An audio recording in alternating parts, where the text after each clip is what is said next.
Jadi terus terang Bapak Ibu sekalian, saya ini kebiasaan berangkat itu setelah subuh.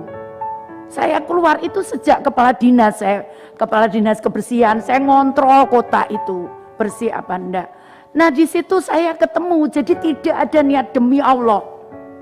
Saya berani disumpah dengan Quran. Saya tidak pernah niat blusukan atau cari-cari. Tapi itu saya temukan di jalan. Kalau saya nanya, kamu sudah makan apa belum? Itu kan kewajiban saya sebagai manusia.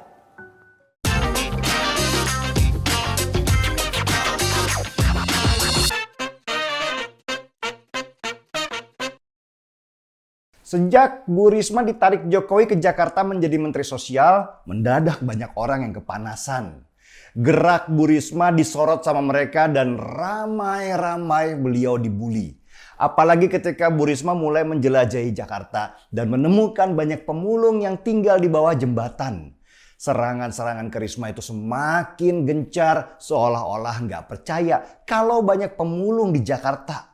Kota yang sekarang dipimpin gubernur yang suci dan sempurna secara kata-kata dan citra, bukan secara kerja nyata.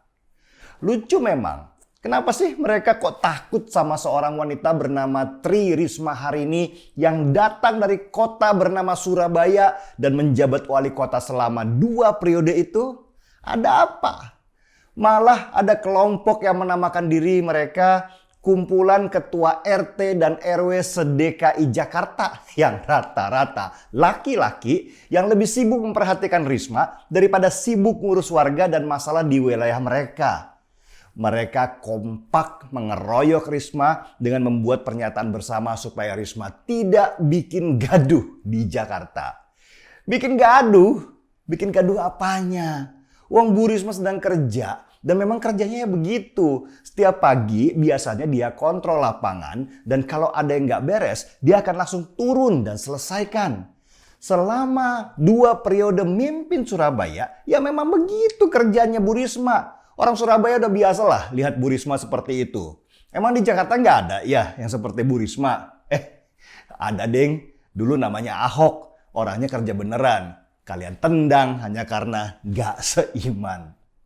Makanya itu, hei, ketua RT sama ketua RW di Jakarta, kalian kerja dong, turun ke lapangan. Jangan cuma sibuk tanda tangan doang. Apalagi sekarang sudah mulai masuk musim hujan, di mana-mana banjir dan Jakarta bisa aja dihampiri hujan yang besar. Siap-siap aja, jangan nanti pas banjir, kalian lempar tanggung jawab ke Anies Baswedan.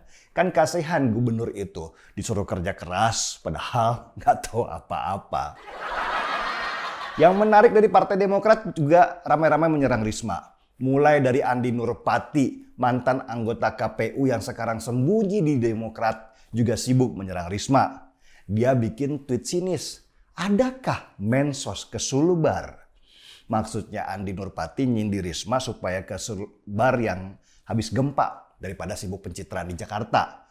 Dan akhirnya Andi Nurpati pun malu besar karena pas hari di mana dia nge-tweet, Risma itu sudah sibuk mengatur logistik dan bantuan untuk warga Sulawesi Barat yang terdampak gempa.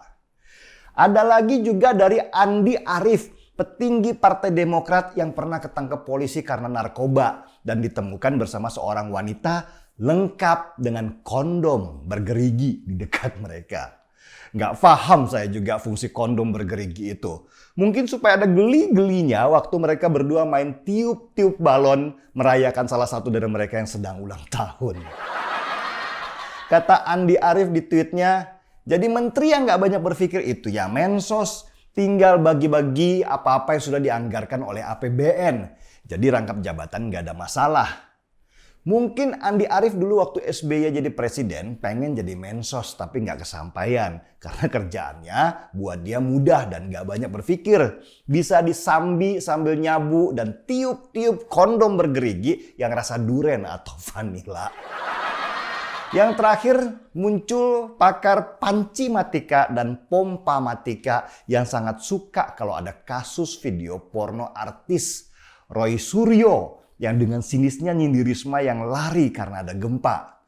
Kata Roy Suryo, kasihan, bingung cari angle foto. Roy Suryo yang dulu pernah berkasus dengan Kemenpora karena dituduh membawa kabur panci, ember, pompa dragon, sampai antena TV seharga Rp36.555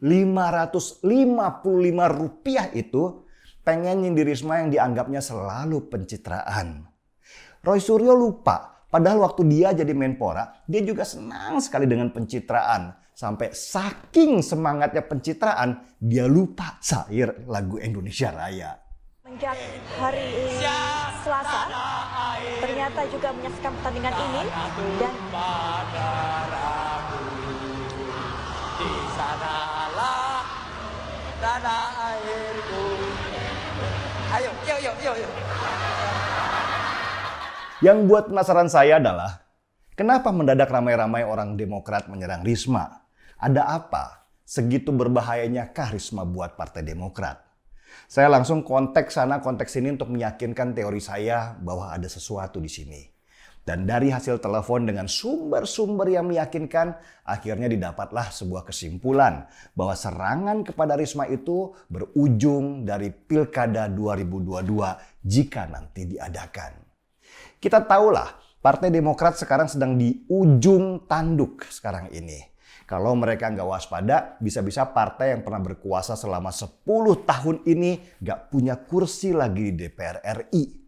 Bayangkan, kursi Demokrat di DPR RI cuma lebih banyak dari PKS dan PAN.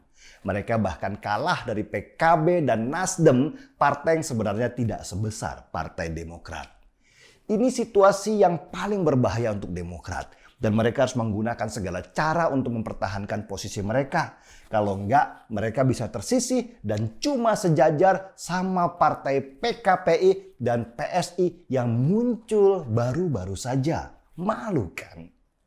Masalahnya, jagoan Demokrat itu cuma satu, yaitu Agus Yudhoyono atau AHY, yang istrinya Anissa Pohan suka baper level dewa di media sosial. AHY ini dijual kemana-mana kurang laku. Bahkan di pemerintahan Jokowi di periode kedua ini, Demokrat nggak dapat satu pun jabatan menteri. Padahal dulu isunya AHY mau jadi menteri olahraga. Nah, karena AHY nggak punya panggung, maka panggung yang paling dekat adalah Pilkada 2022 kalau nanti diadakan. AHY akan jadi calon gubernur melawan Anies Baswedan saja. Atau bahkan mereka bisa bersatu dalam satu kendaraan. Tetapi itu dulu sebelum Risma datang ke Jakarta dan merusak harapan besar mereka. Kalau ada Risma dan dia dijadikan calon gubernur Jakarta oleh PDI Perjuangan, wah, AHY bisa tersingkir kalau nanti pasangan calon ada 3. Dia, Anies Baswedan, dan Risma. Mirip Pilkada DKI tahun 2017, di mana AHY meski sudah pakai moshing atau menjatuhkan badan ke penonton dari atas panggung, ternyata sudah tersingkir di putaran pertama. Risma buat AHY dan Demokrat adalah ancaman besar, karena itulah dia diserang beramai-ramai. Menarik kan? Kita seruput kopi dulu kalau begitu.